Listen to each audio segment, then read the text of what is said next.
అధునాతనమైనటువంటి మరి హంగులతో ఈరోజు ఇక్కడ ఈ బ్రాంచ్ను ఏర్పాటు చేసుకోవడం, మరి ఇప్పుడే పెద్దలందరూ కూడా చెప్పారు, ఏదైతే సహకార సంఘ బ్యాంక్ వ్యవస్థలో మరి ఈ కృష్ణా జిల్లా యొక్క ప్రాధాన్యత దాదాపు 1915వ సంవత్సరంలో ఆనాడు పట్టాభి సీతారామయ్య గారు ఏర్పాటు చేసినటువంటి కోఆపరేటివ్ బ్యాంక్ వ్యవస్థని, తర్వాత విజయవాడ కోఆపరేటివ్ బ్యాంక్ని అయ్యదేవర కాళేశ్వరరావు గారు అక్కడ ఏర్పాటు చేస్తే 84లో మొత్తం ఇదంతా కూడా మెర్జ్ అయ్యి కృష్ణా జిల్లా ఒక యూనిట్గా ఏర్పడతాం. మరి ఈరోజు భారతదేశంలోనే ఒక నెంబర్ 1 స్థానంలో ఇవాళ మన కృష్ణా జిల్లా ఉండడం అనేది ఇది చాలా శుభపరిణామం.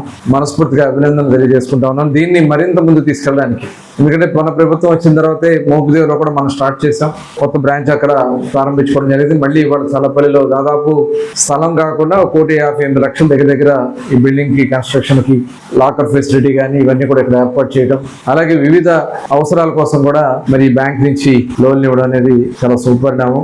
మనస్ఫూర్తిగా అభినందనలు తెలియజేస్తూ, ఇప్పుడే మరి రఘురాం గారు కూడా చెప్పారు, మరి ఒక వడ్డీ లేనటువంటి రుణాలు ఇచ్చే బ్యాంకుల్ని తప్పకుండా తీసుకురావడానికి కృషి చేస్తానని చెప్పారు. తప్పకుండా వారి నాయకత్వంలో అది జరగాలని చెప్పి మనస్ఫూర్తిగా కోరుకుంటా ఉన్నా. రైతు సోదరులకు అండగా ఉండాలని కూడా ఈ సందర్భంగా నేను కోరుకుంటా ఉన్నాను.